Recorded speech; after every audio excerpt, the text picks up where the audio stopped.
Kanchan Outlook। Satnam Shri Waheguru ji. Comment section ਦੇ ਵਿੱਚ Waheguru type ਕਰਕੇ ਫਤਿਹ ਕਬੂਲ ਕਰੋ ਜੀ।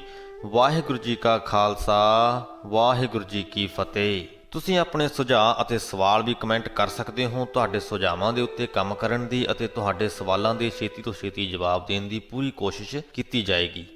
ਹੁਣ ਸ੍ਰੀ ਗੁਰੂ ਗ੍ਰੰਥ ਸਾਹਿਬ ਜੀ ਦੇ 129ਵੇਂ ਅੰਗ ਦੀ ਵਿਆਖਿਆ ਕਰਦੇ ਹਾਂ ਜੀ। ਮਾਝ ਮਹਿਲਾ ਤੀਜਾ। ਮਾਇਆ ਮੋਹ ਜਗਤ ਸਬਾਇਆ, ਤ੍ਰੈ ਗੁਣ ਦੀਸੈ ਮੋਹੇ ਮਾਇਆ। ਗੁਰ ਪ੍ਰਸਾਦੀ ਕੋ ਵਿਰਲਾ ਬੂਝੈ, ਚੌਥੈ ਪਦ ਲਿਵ ਲਾਵਣਿਆ। ਕਹਿੰਦੇ ਸਾਰਾ ਹੀ ਜਗਤ ਇਸ ਮਾਇਆ ਨੇ ਮੋਹਿਆ ਹੋਇਆ ਹੈ। ਸਾਰਾ ਹੀ ਜਗਤ ਮਾਇਆ ਦੇ ਮੋਹ ਦੇ ਵਿੱਚ ਵਿਆਪ ਰਿਹਾ ਹੈ। ਉਹ ਇੰਨੇ ਜ਼ਿਆਦਾ ਮਾਇਆ ਦੇ ਮੋਹ ਦੇ ਵਿੱਚ ਡੁੱਬੇ ਹੋਏ ਨੇ ਕਿ ਇਹਦੇ ਤਿੰਨਾਂ ਗੁਣਾਂ ਦੇ ਵਿੱਚ ਹੀ ਆਪਣੀ ਜ਼ਿੰਦਗੀ ਬਤੀਤ ਕਰ ਰਹੇ ਨੇ। ਮਾਇਆ ਦੇ ਤਿੰਨ ਗੁਣਾਂ ਤੋਂ ਉੱਪਰ ਉੱਠ ਕੇ ਵੇਖ ਨਹੀਂ ਪਾਉਂਦੇ। ਪਰ ਗੁਰ ਪ੍ਰਸਾਦੀ ਕੋ ਵਿਰਲਾ ਬੂਝੈ, ਕਹਿੰਦੇ ਗੁਰੂ ਦੀ ਕਿਰਪਾ ਦੇ ਨਾਲ ਕੋਈ ਵਿਰਲਾ ਮਨੁੱਖ ਹੀ ਅਜਿਹਾ ਹੁੰਦਾ ਹੈ ਜਿਹੜਾ ਚੌਥੇ ਪਦ ਲਿਵ ਲਾਵਣਿਆ, ਜਿਹੜਾ ਇਸ ਮਾਇਆ ਦੇ ਤਿੰਨ ਗੁਣਾਂ ਤੋਂ ਉੱਪਰ ਉੱਠ ਕੇ ਉੱਚੀ ਆਤਮਿਕ ਅਵਸਥਾ ਦੇ ਵਿੱਚ ਪੈਰ ਰੱਖਦਾ ਹੈ। ਚੌਥੇ ਪਦ ਦੇ ਨਾਲ ਆਪਦੀ ਲਿਵ ਜੋੜਦਾ ਹੈ। ਹਉ ਵਾਰੀ ਜਿਉ ਵਾਰੀ, ਮਾਇਆ ਮੋਹ ਸ਼ਬਦ ਜਲਾਵਣਿਆ। ਮਾਇਆ ਮੋਹ ਜਲਾਏ, ਸੋ ਹਰਿ ਸਿਉ ਚਿਤ ਲਾਏ। ਹਰ ਦਰ ਮਹਿਲੀ ਸੋਭਾ ਪਾਵਣਿਆ ਰਹਾਉ। ਗੁਰੂ ਜੀ ਕਹਿੰਦੇ ਕਿ ਮੈਂ ਉਹਨਾਂ ਮਨੁੱਖਾਂ ਤੋਂ ਸਦਕੇ ਜਾਂਦਾ ਹਾਂ, ਕੁਰਬਾਨ ਜਾਂਦਾ ਹਾਂ, ਜਿਹੜਿਆਂ ਨੇ ਗੁਰੂ ਦੇ ਸ਼ਬਦ ਦੇ ਵਿੱਚ ਜੁੜ ਕੇ ਆਪਣੇ ਅੰਦਰੋਂ ਮਾਇਆ ਦਾ ਮੋਹ ਸਾੜ ਦਿੱਤਾ ਹੈ। ਤੇ ਆਪਣੇ ਅੰਦਰੋਂ, ਜਿਹਦੇ ਅੰਦਰੋਂ ਮਾਇਆ ਦਾ ਮੋਹ ਸੜ ਗਿਆ, ਸੋ ਹਰਿ ਸਿਉ ਚਿਤ ਲਾਏ, ਉਸ ਦੀ ਪ੍ਰੀਤ ਉਸ ਪਰਮਾਤਮਾ ਦੇ ਨਾਲ ਜੁੜ ਜਾਂਦੀ ਹੈ। ਤੇ ਹਰ ਦਰ ਮਹਿਲੀ ਸੋਭਾ ਪਾਵਣਿਆ, ਉਹ ਪਰਮਾਤਮਾ ਦੇ ਦਰ ਦੇ ਉੱਪਰ ਇੱਜ਼ਤ ਹਾਸਲ ਕਰਦਾ ਹੈ। ਦੇਵੀ ਦੇਵਾ ਮੂਲ ਹੈ ਮਾਇਆ, ਸਿਮਰਤ ਸਾਸਤ ਜਿਨ ਉਪਾਇਆ। ਕਾਮ ਕ੍ਰੋਧ ਪਸਰਿਆ ਸੰਸਾਰੇ, ਆਏ ਜਾਏ ਦੁੱਖ ਪਾਵਣਿਆ। ਇਹਨਾਂ ਪੰਕਤੀਆਂ ਦੇ ਰਾਹੀਂ ਗੁਰੂ ਜੀ ਨੇ ਇੱਕ ਬਹੁਤ ਵੱਡੀ ਗੱਲ ਕੀਤੀ ਹੈ। ਤੇ ਜੇ ਸਾਨੂੰ ਉਹ ਗੱਲ ਸਮਝ ਦੇ ਵਿੱਚ ਆ ਜਾਏ ਤਾਂ ਸਾਡੀਆਂ ਜ਼ਿੰਦਗੀਆਂ ਦੇ ਵਿੱਚ ਇੱਕ ਬਹੁਤ ਵਧੀਆ ਤਬਦੀਲੀ ਆ ਸਕਦੀ ਹੈ। ਗੁਰੂ ਜੀ ਕਹਿੰਦੇ ਕਿ ਦੇਵੀ ਦੇਵਾ ਮੂਲ ਹੈ ਮਾਇਆ। ਮਾਇਆ ਸ਼ਬਦ ਤੋਂ ਇੱਥੇ ਅਰਥ ਜੋ ਹੈ ਉਹ ਪੈਸਾ ਨਹੀਂ ਹੈ, ਬਲਕਿ ਸੁੱਖਾਂ ਦੀ ਲਾਲਸਾ ਹੈ ਤੇ ਦੁੱਖਾਂ ਤੋਂ ਛੁਟਕਾਰਾ। ਕਹਿੰਦੇ ਜੋ ਦੇਵੀ ਦੇਵਤਿਆਂ ਦਾ ਮੂਲ ਹੈ, ਮੁੱਢ ਹੈ, ਉਹ ਇਹ ਵਿਚਾਰ ਹੈ ਕਿ ਸੁੱਖਾਂ ਦੀ ਅਸੀਂ ਪ੍ਰਾਪਤੀ ਕਰਨੀ ਹੈ, ਦੁੱਖਾਂ ਦਾ ਅਸੀਂ ਨਿਪਟਾਰਾ ਕਰਨਾ। ਸਾਡੀ ਜ਼ਿੰਦਗੀ ਦੇ ਵਿੱਚ ਸੁੱਖ ਆਉਣ, ਦੁੱਖ ਨਾ ਆਉਣ, ਇਸੇ ਵਿਚਾਰ ਦੇ ਆਧਾਰ 'ਤੇ ਦੇਵੀ ਦੇਵਤਿਆਂ ਦੀ ਉਤਪਤੀ ਹੋਈ ਹੈ। ਇਸੇ ਵਿਚਾਰ ਦੇ ਆਧਾਰ 'ਤੇ ਦੇਵੀ ਦੇਵਤੇ ਰਚੇ ਗਏ ਨੇ। ਇਹ ਜੋ ਦੇਵੀ ਦੇਵਤੇ ਨੇ ਇਹ ਸਾਡੇ ਇਤਿਹਾਸ ਦੇ ਫਿਗਰ ਨਹੀਂ ਨੇ। ਬਹੁਤ ਥੋੜ੍ਹੇ ਇਨਸਾਨ ਨੇ ਜਿਨ੍ਹਾਂ ਨੂੰ ਦੇਵੀ ਦੇਵਤੇ ਮੰਨਿਆ ਜਾਂਦਾ ਤੇ ਜਿਹੜੇ ਐਕਚੁਅਲ ਦੇ ਵਿੱਚ ਇਤਿਹਾਸ ਦੇ ਵਿੱਚ ਉਹਨਾਂ ਦਾ ਜ਼ਿਕਰ ਹੈ, ਪਰ ਜ਼ਿਆਦਾਤਰ ਦਾ ਇਤਿਹਾਸ ਦੇ ਵਿੱਚ ਕੋਈ ਜ਼ਿਕਰ ਨਹੀਂ ਆਉਂਦਾ। ਇਹ ਮਨੁੱਖ ਦੀ ਕੱਢੀ ਹੋਈ ਕਾਢ ਹੈ ਤੇ ਕਾਰਨ ਹੈ ਮਾਇਆ, ਕਾਰਨ ਹੈ ਸੁੱਖਾਂ ਦੀ ਪ੍ਰਾਪਤੀ, ਦੁੱਖਾਂ ਤੋਂ ਛੁਟਕਾਰਾ।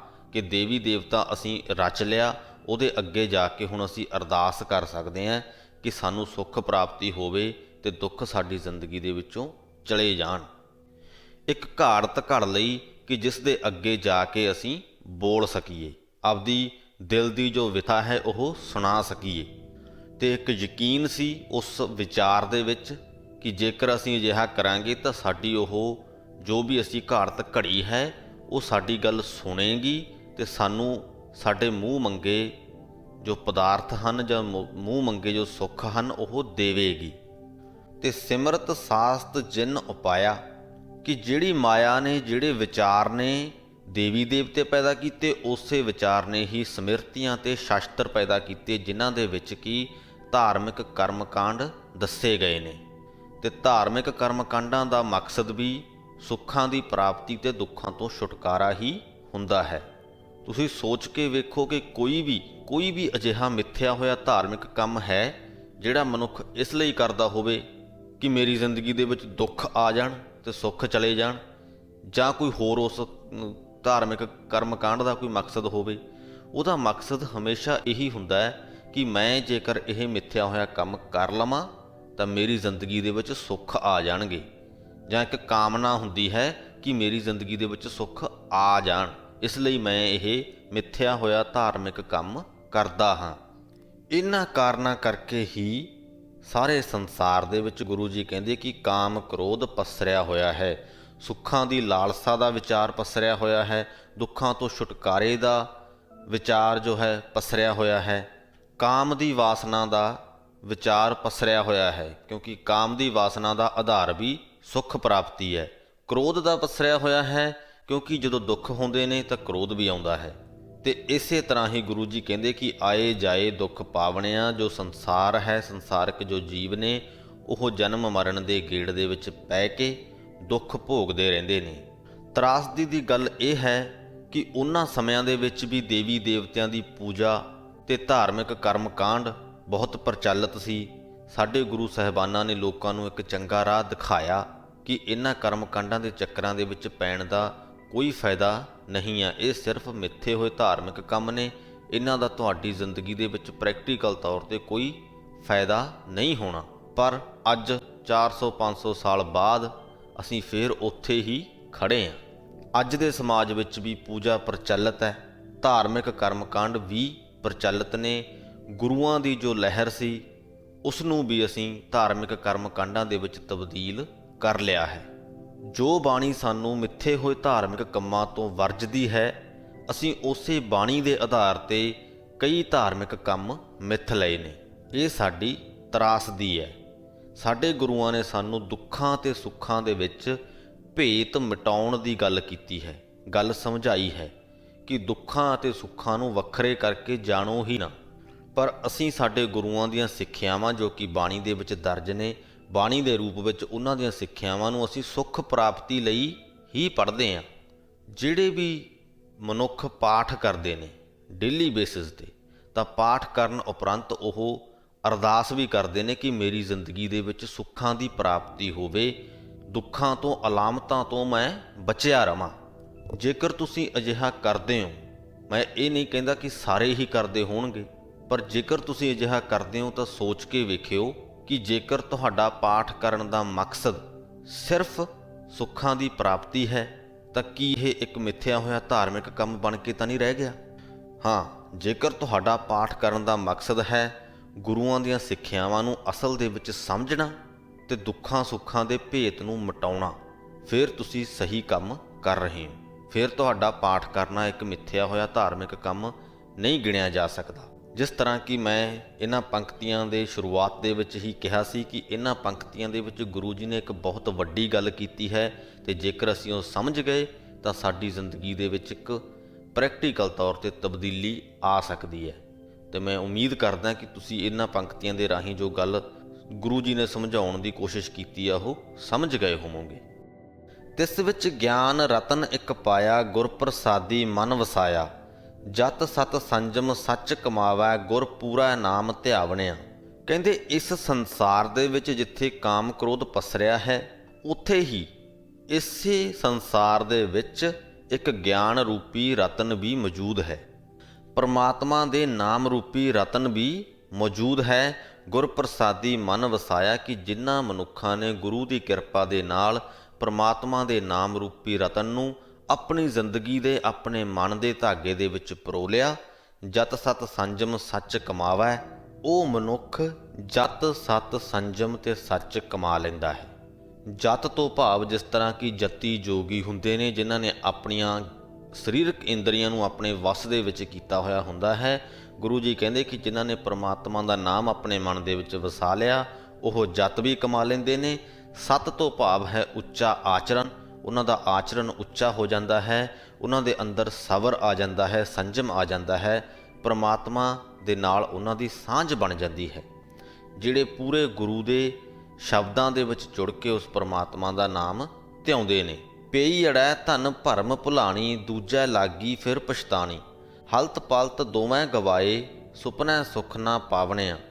ਜਿਹੜੀ ਜੀਵ ਇਸਤਰੀ ਇਸ ਲੋਕ ਵਿੱਚ ਆਪਣੇ ਪੇਕੇ ਘਰ ਰਹਿੰਦੀ ਹੋਈ ਮਾਇਆ ਦੀ ਭਟਕਣਾ ਦੇ ਵਿੱਚ ਪੈ ਕੇ ਕੁਰਾਹੇ ਪਈ ਰਹਿੰਦੀ ਹੈ, ਜੀਵ ਇਸਤਰੀ ਦੀ ਫਿਰ ਤੋਂ ਇੱਥੇ ਇੱਕ ਉਦਾਹਰਣ ਹੈ। ਇਸ ਉਦਾਹਰਣ ਦੇ ਬੇਸ 'ਤੇ ਗੁਰੂ ਜੀ ਸਾਰੇ ਹੀ ਮਨੁੱਖਾਂ ਨੂੰ ਸੰਬੋਧਨ ਕਰ ਰਹੇ ਨੇ ਕਿ ਜਿਹੜੇ ਅੱਜ ਦੇ ਜਨਮ ਦੇ ਵਿੱਚ ਮਾਇਆ ਦੀ ਭਟਕਣਾ ਦੇ ਵਿੱਚ ਪੈ ਕੇ ਕੁਰਾਹੇ ਪਏ ਨੇ, ਉਹ ਕੱਲ੍ਹ ਨੂੰ ਪਛਤਾਣਗੇ। ਉਹ ਸੁੱਖਾਂ ਦੇ ਵਿੱਚ ਵੀ ਦੁੱਖਾਂ ਦੇ ਵਿੱਚ ਵੀ ਆਪਣੇ ਮਨ ਦੀ ਸ਼ਾਂਤੀ, ਆਪਣੇ ਮਨ ਦਾ ਚੈਨ ਗਵਾ ਲੈਣਗੇ। ਮਾਇਆ ਦੇ ਮੋਹ ਦੇ ਵਿੱਚ ਰੁੱਝੇ ਹੋਏ ਮਨੁੱਖਾਂ ਨੂੰ ਸੁਪਨੇ ਵਿੱਚ ਵੀ ਆਨੰਦ ਨਹੀਂ ਮਿਲਦਾ। ਪਈ ਅੜੈ ਧਨ ਕੰਤ ਸਮਾਲੇ, ਗੁਰ ਪ੍ਰਸਾਦੀ ਵੇਖੈ ਨਾਲੇ, ਪਿਰਕੈ ਸਹਿਜ ਰਹਿ ਰੰਗ ਰਾਤੀ, ਸ਼ਬਦ ਸਿੰਗਾਰ ਬਣਾਵਣਿਆ। ਤੇ ਦੂਸਰੇ ਪਾਸੇ ਜਿਹੜੀ ਜੀਵ ਇਸਤਰੀ ਇਸ ਲੋਕ ਦੇ ਵਿੱਚ ਖਸਮ ਪ੍ਰਭੂ ਨੂੰ ਆਪਣੇ ਹਿਰਦੇ ਦੇ ਵਿੱਚ ਸੰਭਾਲੀ ਰੱਖਦੀ ਹੈ, ਗੁਰੂ ਦੀ ਕਿਰਪਾ ਦੇ ਨਾਲ ਉਸ ਨੂੰ ਆਪਣੇ ਅੰਗ ਸੰਗ ਵੇਖਦੀ ਹੈ, ਉਹ ਆਤਮਿਕ ਅਡੋਲਤਾ ਦੇ ਵਿੱਚ ਟਿਕੀ ਰਹਿੰਦੀ ਹੈ, ਪ੍ਰਭੂ ਪਤੀ ਦੇ ਪ੍ਰੇਮ ਰੰਗ 'ਚ ਰੰਗੀ ਰਹਿੰਦੀ ਹੈ। ਗੁਰੂ ਦੇ ਸ਼ਬਦਾਂ ਦੇ ਰਾਹੀਂ ਪ੍ਰਮਾਤਮਾ ਪਤੀ ਦੇ ਪ੍ਰੇਮ ਰੰਗ ਨੂੰ ਹੀ ਆਪਣਾ ਸ਼ਿੰਗਾਰ ਬਣਾਉਂਦੀ ਹੈ। ਸਫਲ ਜਨਮ ਜਿਨ੍ਹਾਂ ਸਤਿਗੁਰ ਪਾਇਆ, ਦੂਜਾ ਭਾਉ ਗੁਰ ਸ਼ਬਦ ਜਲਾਇਆ, ਏਕੋ ਰਬ ਰਹਿਆ ਘਟ ਅੰਤਰ ਮਿਲ, ਸਤ ਸੰਗਤ ਹਰ ਗੁਣ ਗਾਵਣਿਆ। ਕਹਿੰਦੇ ਉਹਨਾਂ ਦਾ ਜਨਮ ਸਫਲ ਹੈ ਜਿਨ੍ਹਾਂ ਨੇ ਸੱਚਾ ਗੁਰੂ ਪ੍ਰਾਪਤ ਕਰ ਲਿਆ ਹੈ। ਸੱਚੇ ਗੁਰੂ ਦੇ ਨਾਲ ਜਿਨ੍ਹਾਂ ਦਾ ਮਿਲਾਪ ਹੋ ਗਿਆ ਹੈ, ਉਹ ਗੁਰੂ ਦੇ ਸ਼ਬਦਾਂ ਦੇ ਵਿੱਚ ਜੁੜ ਕੇ ਦੂਜੇ ਭਾਉ ਨੂੰ, ਪਰਮਾਤਮਾ ਨੂੰ ਛੱਡ ਕੇ ਹੋਰ ਸਾਰੇ ਵੀ ਪ੍ਰਕਾਰ ਦੇ ਜਿਹੜੇ ਪਿਆਰ ਨੇ ਉਹਨਾਂ ਨੂੰ ਜਲਾ ਲੈਂਦਾ ਹੈ, ਕਿ ਉਹਦਾ ਪਿਆਰ ਸਿਰਫ ਪਰਮਾਤਮਾ ਦੇ ਨਾਲ ਹੀ ਰਹਿੰਦਾ ਹੈ। ਪਰ ਗੱਲ ਇਹ ਵੀ ਹੈ ਕਿ ਸਿਰਫ ਗੁਰੂ ਦੇ ਮਿਲਣ ਨਾਲ ਹੀ ਜਨਮ ਸਫਲ ਨਹੀਂ ਹੋ ਜਾਂਦਾ। ਗੁਰੂ ਦੀਆਂ ਸਿੱਖਿਆਵਾਂ ਨੂੰ ਸੁਣਨਾ ਵੀ ਪੈਂਦਾ ਹੈ ਅਤੇ ਉਹਨਾਂ ਦੇ ਉੱਪਰ ਅਮਲ ਵੀ ਕਰਨਾ ਪੈਂਦਾ ਹੈ। ਸਾਰੀ ਸਿੱਖ ਕਮਿਊਨਿਟੀ ਨੂੰ, ਹਾਲਾਂਕਿ ਸਾਰੇ ਸੰਸਾਰ ਨੂੰ ਹੀ ਸ੍ਰੀ ਗੁਰੂ ਗ੍ਰੰਥ ਸਾਹਿਬ ਜੀ ਦੇ ਰੂਪ ਦੇ ਵਿੱਚ ਗੁਰੂ ਮਿਲਿਆ ਹੋਇਆ ਹੈ। ਇਹਨੂੰ ਲੱਭਣ ਦੇ ਲਈ ਸਾਨੂੰ ਕਿਤੇ ਬਾਹਲੀ ਦੂਰ ਨਹੀਂ ਜਾਣਾ ਪੈਂਦਾ। ਤੁਸੀਂ ਦੁਨੀਆ ਦੇ ਕਿਸੇ ਵੀ ਕੋਨੇ ਦੇ ਵਿੱਚ ਹੋਵੋ, ਤੁਹਾਡੇ ਨੇੜੇ ਤੇੜੇ ਤੁਹਾਨੂੰ ਕਿਤੇ ਨਾ ਕਿਤੇ ਗੁਰੂ ਘਰ ਜ਼ਰੂਰ ਮਿਲ ਜਾਏਗਾ ਜਿੱਥੇ ਸ੍ਰੀ ਗੁਰੂ ਗ੍ਰੰਥ ਸਾਹਿਬ ਜੀ ਮੌਜੂਦ ਨੇ।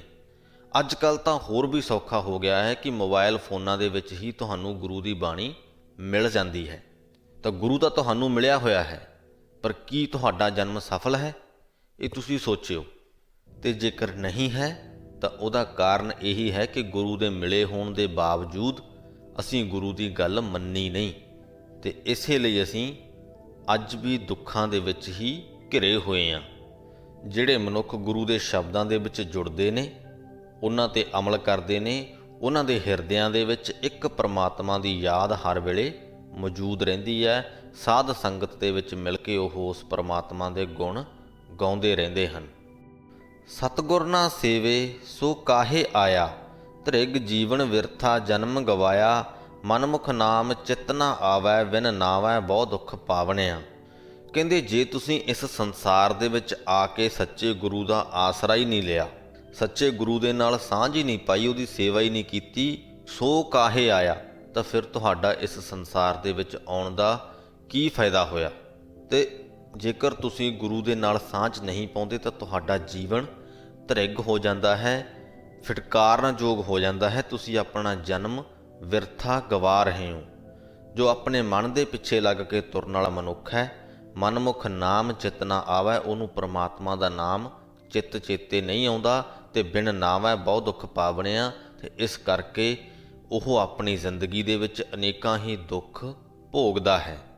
ਜਿਨ ਸਿਸ਼ਟ ਸਾਜੀ ਸੋਈ ਜਾਣੈ, ਆਪੇ ਮੇਲੈ ਸ਼ਬਦ ਪਛਾਣੈ, ਨਾਨਕ ਨਾਮ ਮਿਲਿਆ ਤਿਨ ਜਨ ਕੋ, ਜਿਨ ਧੁਰ ਮਸਤਕ ਲੇਖ ਲਿਖਾਵਣਿਆ। ਪਰ ਗੁਰੂ ਜੀ ਕਹਿੰਦੇ ਕਿ ਜੀਵਾਂ ਦੇ ਵੀ ਵੱਸ ਦੀ ਗੱਲ ਨਹੀਂ ਹੈ। ਜਿਹੜੇ ਪ੍ਰਮਾਤਮਾ ਨੇ ਇਸ ਜਗਤ ਦੀ ਰਚਨਾ ਕੀਤੀ ਹੈ, ਉਹੀ ਇਸ ਜਗਤ ਦੇ ਜੀਵਾਂ ਦੀਆਂ ਗੱਲਾਂ ਨੂੰ ਜਾਣਦਾ ਹੈ। ਉਹਨਾਂ ਦੀਆਂ ਲੋੜਾਂ ਮੁਤਾਬਕ ਉਹ ਆਪ ਹੀ ਗੁਰੂ ਦੇ ਨਾਲ ਉਹਨਾਂ ਦਾ ਮਿਲਾਪ ਕਰਾਉਂਦਾ ਹੈ, ਗੁਰੂ ਦੇ ਸ਼ਬਦਾਂ ਦੇ ਵਿੱਚ ਉਹਨਾਂ ਦਾ ਚਿੱਤ ਜੋੜਦਾ ਹੈ। ਉਹਨਾਂ ਬੰਦਿਆਂ ਨੂੰ ਪ੍ਰਮਾਤਮਾ ਦੇ ਨਾਮ ਦੀ ਪ੍ਰਾਪਤੀ ਹੁੰਦੀ ਹੈ ਜਿਨ੍ਹਾਂ ਦੇ ਮੱਥੇ ਉੱਤੇ ਧੁਰੋਂ ਪ੍ਰਭੂ ਦੇ ਹੁਕਮ ਅਨੁਸਾਰ ਨਾਮ ਪ੍ਰਾਪਤੀ ਦਾ ਲੇਖ ਲਿਖਿਆ ਜਾਂਦਾ ਹੈ।